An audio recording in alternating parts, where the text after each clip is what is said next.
സ്നേഹം, ദിവ്യസ്നേഹം, സ്നേഹം, ദിവ്യസ്നേഹം. ഗലാത്യർക്കെഴുതിയ ലേഖനം 5-ാം അധ്യായം 19-ാം വാക്യം മുതൽ വായിക്കുകയാണ്. ശ്രദ്ധിക്കുക. ജഡത്തിന്റെ പ്രവൃത്തികളോ ദുർനടപ്പ്, അശുദ്ധി, ദുഷ്കാമം, വിഗ്രഹാരാധന, ആഭിചാരം, പക, പിണക്കം, ജാരശങ്ക, ക്രോധം, ശാഠ്യം, ദ്വന്ദ്വപക്ഷം, ഭിന്നത, അസൂയ, മദ്യപാനം, വെറുക്കൂത്ത് മുതലായവ എന്ന് വെളിവാകുന്നു.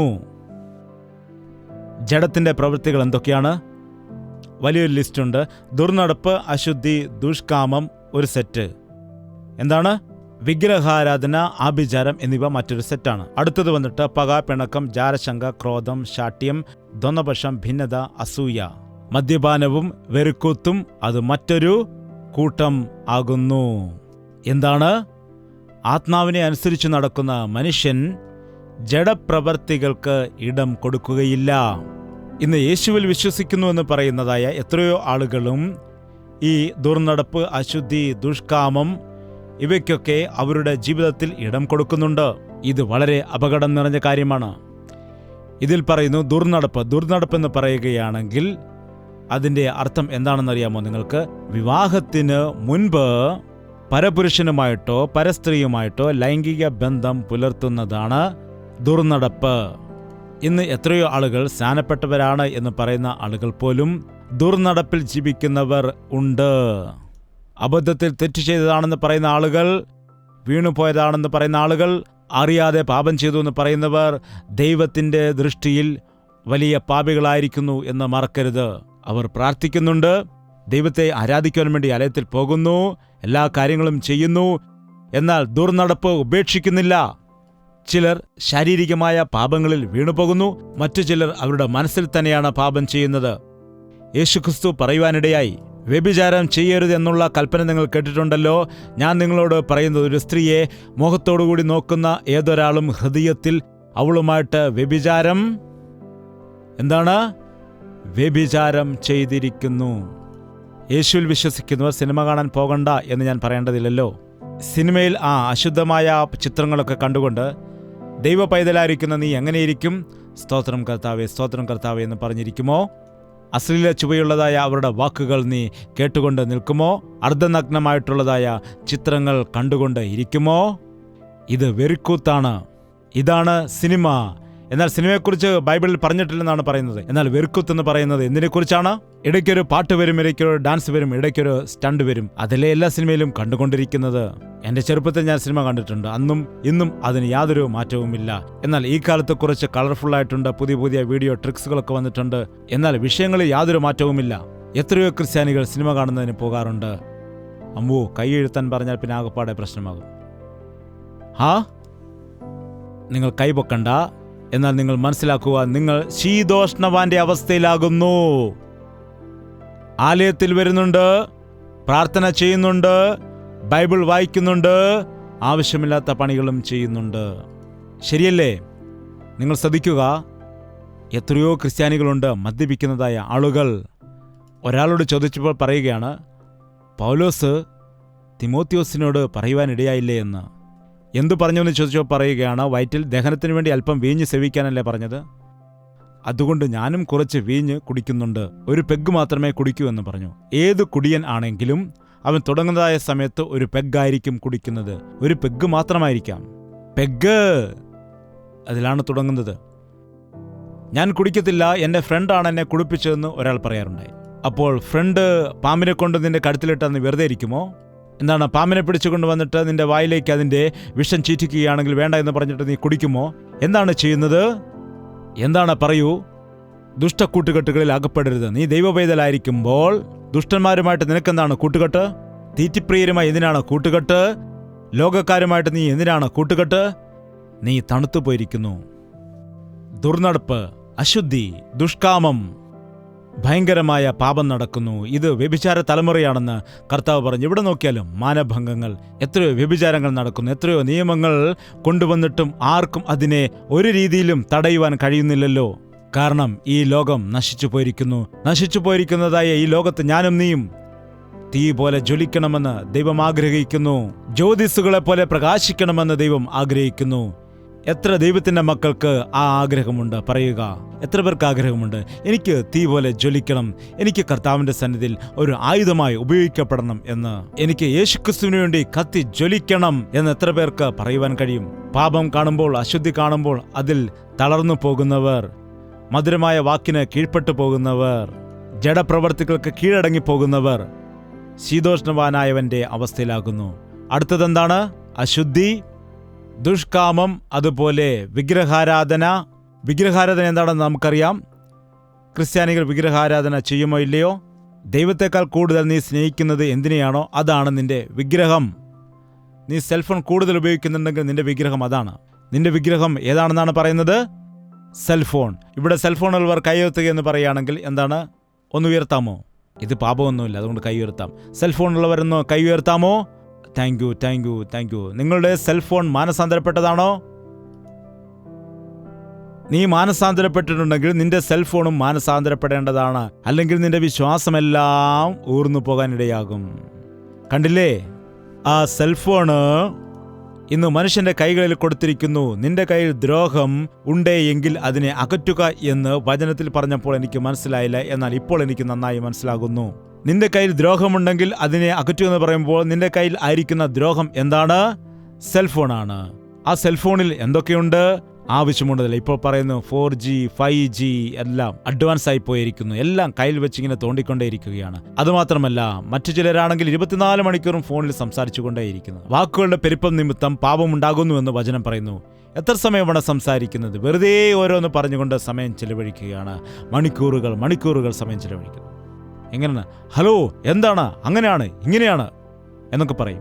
വീട്ടിൽ ചെന്ന് ചോദിച്ചുകൂടെ? ഭാര്യയോട് ഫോൺ ചെയ്തിട്ടാണ് വഴക്കുണ്ടാക്കുന്നത്. പിന്നെന്ത് സംഭവിക്കും? ഫോണിൽ വഴക്കുണ്ടാക്കിയ വീട്ടിൽ ചെന്നിട്ട് പിന്നെ വഴക്കായിരിക്കും. വീട്ടിലിരിക്കുമ്പോഴും വഴക്കാണ്, വെളിയിൽ ചെന്ന ഫോണിൽ കൂടെ വഴക്കുണ്ടാക്കും. എപ്പോഴും വഴക്കുണ്ടാകും. എന്തുകൊണ്ട് ഇങ്ങനെ സംഭവിക്കുന്നു? ആവശ്യമാണെങ്കിൽ മാത്രം അത് ഉപയോഗിക്കുക. അനാവശ്യമായ സംസാരങ്ങൾക്ക് വേണ്ടി ഫോൺ ഉപയോഗിക്കരുത്. ഫോൺ എടുത്തിട്ട് അവരെക്കുറിച്ചും ഇവരെക്കുറിച്ചും ഒക്കെ ഓരോന്ന് പറഞ്ഞുകൊണ്ടിരിക്കും. അതുകൊണ്ട് എന്ത് ലാഭമുണ്ടാകുന്നു? നിങ്ങൾക്ക് നഷ്ടമല്ലാതെ ഒരു ലാഭവും അതുകൊണ്ടുണ്ടാവുകയില്ല. ഓർക്കുക. എന്താണ്? എടി, നീ മറ്റേ കാര്യം അറിഞ്ഞോ? അവരുടെ കാര്യം അറിഞ്ഞോ? ഇല്ല. എന്ത് സംഭവിച്ചു? ഞാനിപ്പോൾ പറയാമേ. ഞാൻ ഒരു നിമിഷം നിൽക്ക്. ഭർത്താവ് പോയെന്ന് ഞാൻ നോക്കട്ടെ. ഒരു 10 മിനിറ്റ് നിൽക്ക്. അത് കഴിഞ്ഞ് ഞാൻ വിളിക്കാം. അപ്പോൾ നമുക്ക് വിശദമായി സംസാരിക്കാം. എന്തിൽ കൂടിയാണ്? സെൽഫോണിൽ കൂടി. എന്തിനാണിത്? ശീതോഷ്ണവനായിരിക്കുന്നവന് ദൈവത്തോടൊപ്പം സമയം ചെലവഴിക്കുവാൻ ഇഷ്ടമല്ല. ദൈവസന്നിധിയിൽ പ്രാർത്ഥിക്കുകയാണെങ്കിൽ 3 മിനിറ്റ് കഴിഞ്ഞ് ആമേൻ എന്ന് പറഞ്ഞ് കണ്ണു തുറക്കും. എന്നാൽ അനാവശ്യമായി സംസാരിക്കുന്ന കാര്യമാണെങ്കിൽ മണിക്കൂറുകൾ ഇരുന്ന് സംസാരിക്കുന്നത് കാണാം. ഇന്ന് നീ ശീതോഷ്ണവാനായിരിക്കുന്നത് കൊണ്ടാണ് ദൈവത്തോടുള്ള സ്നേഹത്തെക്കാൾ ലോകത്തോടുള്ള സ്നേഹം നിന്റെ ജീവിതത്തിൽ കൂടിയിരിക്കുന്നത്. ദൈവിക കാര്യങ്ങൾ മനസ്സിലാക്കുന്നതിലും അധികമായി ലോകത്തിന്റെ കാര്യങ്ങൾ മനസ്സിലാക്കുന്നതിന് വേണ്ടി നീ ഓടുകയാണ് ചെയ്യുന്നത്. അടുത്തത് ആഭിചാരം. ആഭിചാരം എന്ന് പറഞ്ഞാൽ അതിന്റെ അർത്ഥം എന്താണെന്ന് അറിയാമോ നിങ്ങൾക്ക്? ആഭിചാരം എന്ന് പറയുമ്പോൾ അതിന്റെ അർത്ഥം എന്താണെന്ന് ചോദിച്ചാൽ നമുക്കറിയാം, അത് മന്ത്രവാദം ചെയ്യുന്നതിനെ കുറിച്ചാണ് പലപ്പോഴും പറയാറുള്ളത്. പിന്നെന്താണ്? കൂടോത്രം.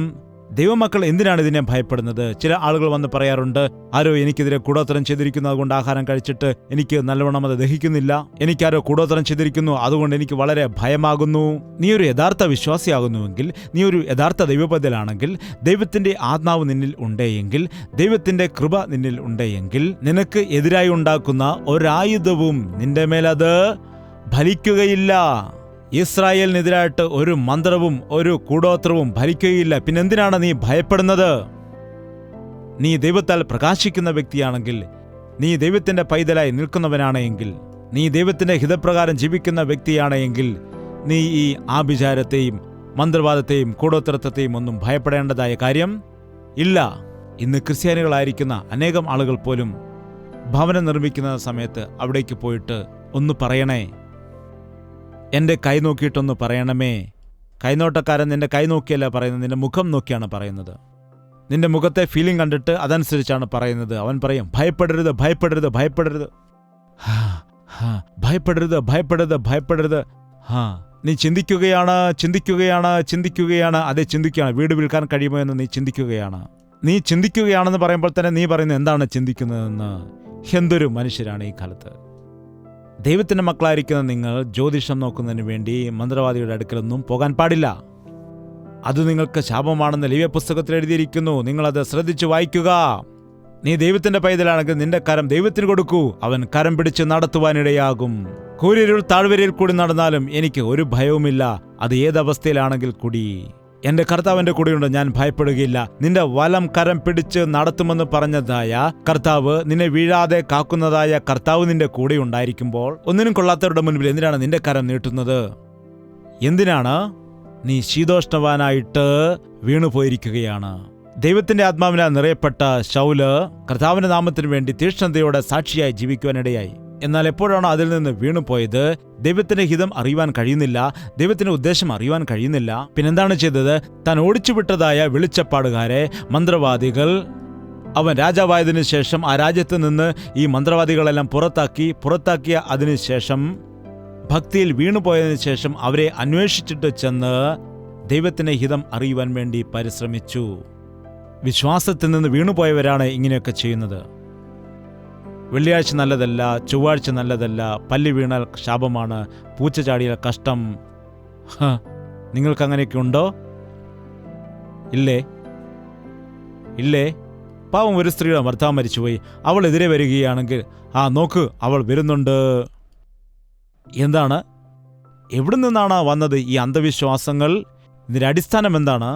ഈ കാലത്ത് ദൈവത്തിന്റെ മക്കളാണെന്ന് പറയുന്ന ആളുകൾക്കും ഇങ്ങനെയുള്ള ചില അന്ധവിശ്വാസങ്ങളുണ്ട്.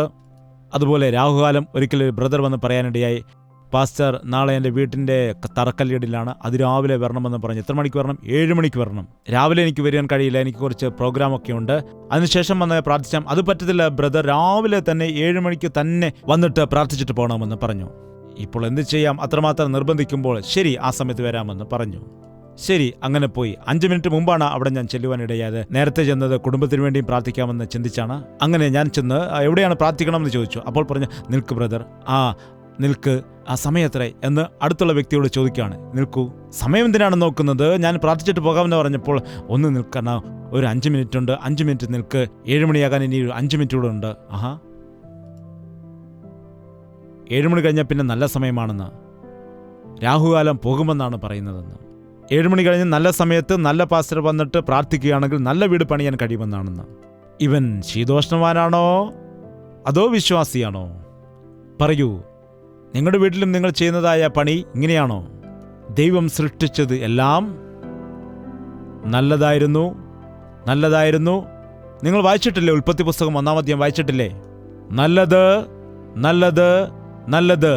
നീ ദൈവത്തിൽ വിശ്വസിച്ചതിന് ശേഷം ഓരോ സെക്കൻഡും നല്ലതാണ്, ഓരോ ദിവസവും നല്ലതാണ്. നല്ല ദൈവമായ യേശുക്രിസ്തു നിന്റെ കൂടെയുള്ളപ്പോൾ നിനക്കെങ്ങനെ ദോഷം സംഭവിക്കാനിടയാകും? നീ ഭയപ്പെടുന്നുണ്ടെങ്കിൽ നീ ആത്മീയതയിൽ വീണിരിക്കുന്നു. നീ സംശയിക്കുന്നുണ്ടെങ്കിൽ ഇങ്ങനെ അശീതോഷ്ണവാനായിരിക്കുന്നവന്റെ അവസ്ഥയിലായിരിക്കുകയാണ്. അടുത്തത് ഇനി എന്തൊക്കെയാണ് അവിടെ പറയുന്നത്? പക, പിണക്കം, ജാരശങ്ക, ക്രോധം, ശാഠ്യം, ദ്വന്ദ്വപക്ഷം, ഭിന്നത, അസൂയ, എല്ലാത്തിനെക്കുറിച്ചും മത്സരമാണ്. കലഹം, വഴക്ക്. എന്താണ്? ഭിന്നത. നിങ്ങൾ വേറെയാണ്, ഞങ്ങൾ വേറെയാണ്. ഈ സ്വഭാവ രീതിയാണ് വിശ്വാസം ഇല്ലാത്തവരുടെ ജീവിതത്തിൽ കാണുന്നതായ ലക്ഷണം. ഇതാണ്. ദൈവത്തിനു വേണ്ടി സാക്ഷിയായി ജീവിക്കുമ്പോൾ, ഞാൻ ക്രിസ്തുവിന്റെ രക്തത്താൽ കഴുകപ്പെട്ടിരിക്കുന്നു, നീയും യേശുവിന്റെ രക്തത്താൽ കഴുകപ്പെട്ടിരിക്കുന്നു, നമ്മൾ രണ്ടുപേരും ദൈവത്തിന്റെ ദൃഷ്ടിയിൽ സമാനമാണ് എന്നുള്ള തിരിച്ചറിവ് വരും. നീ ചിന്തിക്കുന്നത് എനിക്കിഷ്ടമല്ല, ഞാൻ ചിന്തിക്കുന്നത് നിനക്കിഷ്ടമല്ല. നീ പറയുന്നത് ഞാൻ ചെയ്യുന്നില്ല, ഞാൻ പറയുന്നത് നീ ചെയ്യുന്നില്ല. അതുകൊണ്ട് ഇതിനെക്കുറിച്ച് നമ്മളെ ഭിന്നിക്കേണ്ട കാര്യമില്ല. നിനക്കിഷ്ടമുള്ളത് നീ ചെയ്യൂ, എനിക്കിഷ്ടമുള്ളത് ഞാൻ ചെയ്യാം എന്ന് പറയുകയല്ലാതെ കലഹമുണ്ടാക്കുകയും വഴക്കുണ്ടാക്കുകയും ചെയ്യുന്നത് ജഡപ്രവർത്തികളുടെ രീതിയാണ്. വിശ്വാസം തണുത്തുപോയവരുടെ മനസ്സാണ്. ഒരു നിമിഷം ചിന്തിക്കുക. ഈ ദിവസം നിന്റെ ആത്മീയത നോക്കുമ്പോൾ നീ ശീതോഷ്ണവാനായിരിക്കുന്ന അവസ്ഥയിലാണോ അതോ ദൈവത്തിനു വേണ്ടി പ്രകാശിക്കുന്നതായ കത്തിജ്വലിക്കുന്നതായ വിശ്വാസികളായിരിക്കുന്നുവോ? എൻ്റെ കർത്താവാണ് എനിക്ക് പ്രധാനം, അവൻ്റെ രാജ്യവും നീതിയുമാണ് എനിക്ക് പ്രധാനം, അവൻ്റെ ഹിതമാണ് എനിക്ക് പ്രധാനം, അവൻ്റെ വാക്കുകൾ ഞാൻ കേൾക്കും, അവൻ്റെ പാതകളിൽ ഞാൻ നടക്കും. ലോകം മുഴുവൻ എനിക്കെതിരായി തിരിഞ്ഞാലും അവൻ എൻ്റെ കൂടെയുണ്ട് എങ്കിൽ ഒരു ദോഷവും എനിക്ക് വരികയില്ല. ഈ ലോകത്തിലുള്ള സകല ധനവും എനിക്ക് നൽകിയാലും എൻ്റെ യേശുവിനെ ഞാൻ വിട്ടുമാറില്ല എന്ന് പറയുന്ന വ്യക്തിയാണ് യഥാർത്ഥ ക്രിസ്ത്യാനി. എന്നാൽ ശീതവാനായിരിക്കുന്നവന് ഇതൊന്നും കാണുകയില്ല.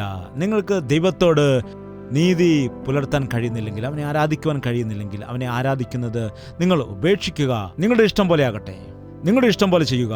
സിനിമ കാണുക, മദ്യം കുടിക്കുക, സീരിയലുകൾ കാണുക, ദോഷം പ്രവർത്തിക്കുക, കള്ളം പറയുക. നിന്റെ ഇഷ്ടമാണ്, നിന്റെ ഇഷ്ടം പോലെ ചെയ്യുക. എന്താണ്? ഫോണൊക്കെ വാങ്ങിച്ചിട്ട് ആവശ്യമുള്ള പോലെ സംസാരിക്കുക. നിന്റെ ഇഷ്ടമാണ്, നിന്റെ ഇഷ്ടം പോലെ ചെയ്യുക. നീ ശീതവാനായിരിക്കുന്നുവല്ലോ. കർത്താവ് പറഞ്ഞു, അനീതി ചെയ്യുന്നവൻ ഇനിയും അനീതി ചെയ്യട്ടെ, അഴുക്കുള്ളവൻ ഇനിയും അഴുക്കാകട്ടെ, നീതിമാൻ ഇനിയും നീതി ചെയ്യട്ടെ, വിശുദ്ധൻ ഇനിയും തന്നെ വിശുദ്ധീകരിക്കട്ടെ. ഇതാ ഞാൻ വേഗം വരുന്നു, ഓരോരുത്തരും അവനവന്റെ പ്രവൃത്തിക്ക് തക്കവണ്ണം പ്രതിഫലം കൊടുക്കുവാൻ എൻ്റെ പക്കലുണ്ട്. നീ ശീതവാനാണോ ഉഷ്ണമാണോ എന്ന് പറയുവാൻ ആരും കാണുകയില്ല. ആരും നിനക്ക് സർട്ടിഫിക്കറ്റ് നൽകേണ്ടതില്ല. നീ എങ്ങനെയായിരിക്കുന്നുവെന്ന് നന്നായിട്ട് അറിയുന്നതായ കർത്താവ് നിനക്ക് പ്രതിഫലം ഒരുക്കി വച്ചിരിക്കുന്നു. നീ ദൈവത്തിൻ്റെ നാമനിമിത്തം നിന്റെ ഹൃദയത്തെ ശുദ്ധീകരിച്ചുകൊണ്ട്, നിന്റെ വിശുദ്ധിയെ കാത്തു സൂക്ഷിച്ചുകൊണ്ട്, നീ ദൈവത്തെ അനുസരിച്ച് അവൻ്റെ ഹിതപ്രകാരം ജീവിക്കുകയാണെങ്കിൽ, നീ പറയുന്ന ഓരോ വാക്കിനും കണക്ക് ബോധിപ്പിക്കണമെന്നുള്ളത്, നിന്റെ ശരീരത്തിലിരിക്കുമ്പോൾ ചെയ്യുന്ന എല്ലാ പ്രവൃത്തിക്കും ദൈവത്തിന് കണക്ക് ബോധിപ്പിക്കണമെന്നുള്ളത് മനസ്സിലാക്കിയിട്ട് ദൈവത്തോട് ഭയവും ഭക്തിയുമുള്ളവനായി നീ ജീവിക്കുകയാണെങ്കിൽ, വിശ്വസ്തനായ എൻ്റെ നല്ല ദാസനെ എന്ന് പറഞ്ഞ് നിന്നെ വിളിക്കുവാൻ, നീ കർത്താവിനു വേണ്ടി സഹിച്ചതായ എല്ലാ കഷ്ടതയ്ക്കും 100 ഇരട്ടിയായിട്ട് പ്രതിഫലം നിനക്ക് നൽകുന്നതിന് വേണ്ടി, അവനവന്റെ പ്രവൃത്തിക്ക് തക്ക പ്രതിഫലം എല്ലാ വ്യക്തികൾക്കും കൊടുക്കുന്നതിന് വേണ്ടി, എല്ലാ സഭകൾക്കുമല്ല, എല്ലാ വ്യക്തികൾക്കും, എല്ലാ കുടുംബങ്ങൾക്കുമല്ല, എല്ലാ വ്യക്തികൾക്കുമുള്ളതായ പ്രതിഫലം ഞാൻ ഒരുക്കിയിരിക്കുന്നു. അതെന്റെ പക്കൽ ഉണ്ട്. ഈ ദിവസം ജഡികരായിരിക്കുന്ന ക്രിസ്ത്യാനികളായി നാം ആയിരിക്കുന്നുവെങ്കിൽ, നാമധേയ ക്രിസ്ത്യാനികളായിട്ട് നാം ആയിരിക്കുകയാണെങ്കിൽ, ഭക്തിയെ ഒരു ആചാരമായിട്ട്, ഭക്തിയെ ഒരു തമാശയായിട്ട്, ഭക്തി എന്നത് ഒരു മോക്ഷ മാർഗമായിട്ട്, ഭക്തി എന്നത് കുറച്ച് സമാധാനം നൽകും, കുറച്ച് സന്തോഷം, അഭിവൃദ്ധിയൊക്കെ നൽകും, അനുഗ്രഹമൊക്കെ ഉണ്ടാകും എന്ന് ചിന്തിച്ച് അനുഷ്ഠിക്കുന്നവർ യഥാർത്ഥ ക്രിസ്തീയ ഭക്തർ അല്ല. യഥാർത്ഥ ക്രിസ്ത്യാനി യേശുക്രിസ്തുവിന്റെ കാൽപാദങ്ങളെ പിന്തുടരുന്നതായ വ്യക്തിയാണ്. എല്ലാവരും കണ്ണുകൾ അടയ്ക്കുക, പ്രാർത്ഥിക്കാൻ പോവുകയാണ്. പ്രാർത്ഥിക്കുന്ന സമയത്ത് പരിശുദ്ധാത്മാവായ ദൈവം ഒരു അത്ഭുത കാര്യത്തെ നിങ്ങളുടെ ജീവിതത്തിൽ ചെയ്യുവാൻ പോവുകയാണ്. നിന്റെ സ്ഥിതിയെ നിനക്ക് ബോധ്യപ്പെടുത്തി തന്നിട്ട്, നീ ദൈവത്തിന്റെ ദൃഷ്ടിയിൽ ഏതു രീതിയിൽ ആയിരിക്കുന്നു എന്ന് നിന്നെക്കുറിച്ച് വെളിപ്പെടുത്തി തന്ന്, നിന്നെ സർവ്വസത്യത്തിലും നടത്തുന്നതിനു വേണ്ടി പരിശുദ്ധാത്മാവ് നമ്മുടെ മധ്യയിൽ സഞ്ചരിക്കുന്നുണ്ട്. അല്പകാല സുഖത്തിനു വേണ്ടി പാപത്തിന് ഇടം കൊടുത്ത് ശരീരത്തെ നശിപ്പിച്ചു കളഞ്ഞിരിക്കുന്നു. ആത്മാവിനെതിരെ ദോഷം ചെയ്തിരിക്കുന്നു. രോഗത്താൽ പീഡ അനുഭവിക്കുകയാണ്. പ്രശ്നങ്ങളാൽ ദുരിതം അനുഭവിക്കുകയാണ്. കടബാധ്യതയിൽ അകപ്പെട്ടു പോയിരിക്കുന്നു. ആരോഗ്യസ്ഥിതി മോശമായിരിക്കുന്നു. എന്തു ചെയ്താലും ഒരു നന്മയുമില്ല. എവിടെ പോയാലും സമാധാനം കിട്ടുന്നില്ല. ഈ ലോകം മുഴുവനും എനിക്കെതിരായിട്ടാണ് പ്രവർത്തിക്കുന്നത്. ഞാൻ ഇനി എന്തിനാണ് ജീവിക്കേണ്ടത് എന്നുള്ള വിരക്തിയുടെ ചിന്ത എന്നിൽ വരുന്നു. നിന്നെയാണ് ദൈവം എന്ന് വിളിക്കുന്നത്. നിന്നെ ആ ദൈവം ക്ഷണിക്കുകയാണ്. ഞാൻ നിനക്ക് സൗഖ്യം നൽകാം. നിനക്ക് ഞാൻ എൻ്റെ വലിയ രക്ഷ നൽകാം. നിന്റെ ജീവിതം ഞാൻ ഇന്ന് മാറ്റാം. നിന്റെ പ്രശ്നങ്ങൾ ഞാൻ പരിഹരിക്കാം. നിന്റെ രക്ഷയ്ക്ക് വേണ്ടി ഞാൻ ക്രൂശിൽ പ്രാണനെ കൊടുക്കുവാനിടയായി. ഞാൻ ഏറ്റ അടിപ്പിണരുകളാൽ നിനക്കിന്ന് സൗഖ്യം ഉണ്ട് എന്ന് കർത്താവ് ഇന്ന് നിന്നോട് സംസാരിക്കുകയാണ്. വായ് തുറന്ന എല്ലാ വ്യക്തികളും കർത്താവിനോട് സംസാരിക്കുക. പ്രാർത്ഥന. പരിശുദ്ധനായ സ്നേഹമുള്ള പിതാവേ, ഒരിക്കൽ കൂടി ഞങ്ങളെ നീ ദർശിക്കണമേ. ഹൃദയങ്ങളിൽ നിന്ന് വരുന്നതായ വിങ്ങലുകൾ നീ കേൾക്കുമാറാകണമേ. രോദനങ്ങൾ നീ ശ്രദ്ധിക്കുമാറാകണമേ. എത്രയോ തവണ നിനക്കെതിരായിട്ട് പ്രവർത്തിച്ചിട്ട് അനുസരണക്കേട് കാണിച്ച് പിശാചിനടിമയായി പോയ ആളുകളെ നീ ദർശിക്കണമേ. ഇന്നു മുതൽ ഞാൻ നിനക്ക് വേണ്ടി ജീവിക്കാം എന്ന് നിന്നോട് പ്രാർത്ഥിക്കുന്നവരെ, നിന്റെ സന്നിധിയിൽ ഏൽപ്പിച്ചു തരുന്നവരെ നീ ദർശിക്കുമാറാകണമേ. ഇത്രയും കാലം ഞങ്ങളെ തന്നെ ഞങ്ങൾ വഞ്ചിക്കുകയായിരുന്നു. ഞങ്ങൾ നന്നായി പോകുന്നു എന്ന് പറഞ്ഞിട്ട് ഞങ്ങൾ ആത്മീയമായി വീണു പോവുകയായിരുന്നു. ഈ കൂട്ടത്തിൽ പിശാചിന്റെ ബന്ധനത്തിലായിരിക്കുന്നതായ എല്ലാ വ്യക്തികളെയും നസ്രയനായ യേശുക്രിസ്തുവിന്റെ അധികാരമുള്ള നാമത്തിൽ വിടുവിക്കുകയാണ് പിതാവേ. മദ്യപാനമെന്ന ദുശീലത്തിൽ അകപ്പെട്ടിട്ട് വെളിയിൽ വരുവാൻ കഴിയാതെ, വിടുതൽ പ്രാപിക്കാൻ കഴിയാതെ ബന്ധിതരായിരിക്കുന്നവരെ നസ്രയനായ യേശുക്രിസ്തുവിന്റെ നാമത്തിൽ വിടുവിക്കുകയാണ് കർത്താവേ. ലോകത്തെ വിശ്വസിച്ച്, പാപത്തെ വിശ്വസിച്ച് വഞ്ചിക്കപ്പെട്ട് പാപം മാറ്റുവാൻ കഴിയാത്തതായ അവസ്ഥയിൽ, ബന്ധിതരായിരിക്കുന്ന ദുഷ്ടത മാറ്റാൻ കഴിയാത്ത അവസ്ഥയിൽ കെട്ടപ്പെട്ടിരിക്കുന്ന എല്ലാവരെയും നസ്രയനായ യേശുക്രിസ്തുവിന്റെ നാമത്തിൽ വിടുവിച്ചെടുക്കുകയാണ് കർത്താവേ. അവർക്ക് നീ വലിയ വിടുതൽ നൽകുമാറാകണമേ. ഈ കൂട്ടത്തിലായിരിക്കുന്ന ഒരു വ്യക്തി പോലും നിത്യനരകത്തിലേക്ക് പോകുവാൻ പാടില്ലപ്പാ. അവർ തള്ളപ്പെട്ടു പോകുവാൻ പാടില്ല കർത്താവേ. എല്ലാ വ്യക്തികളും അവരുടെ പാപങ്ങൾ ഏറ്റുപറഞ്ഞ് നീ കൊടുക്കുന്നതായ രക്ഷയെ പ്രാപിച്ചെടുത്ത് ഈ ലോകത്ത് നിന്റെ സാക്ഷികളായി കത്തിജ്വലിക്കുന്ന ജ്യോതിസുകളായിട്ട് പ്രകാശിക്കാൻ നീ സഹായിക്കുമാറാകണമേ.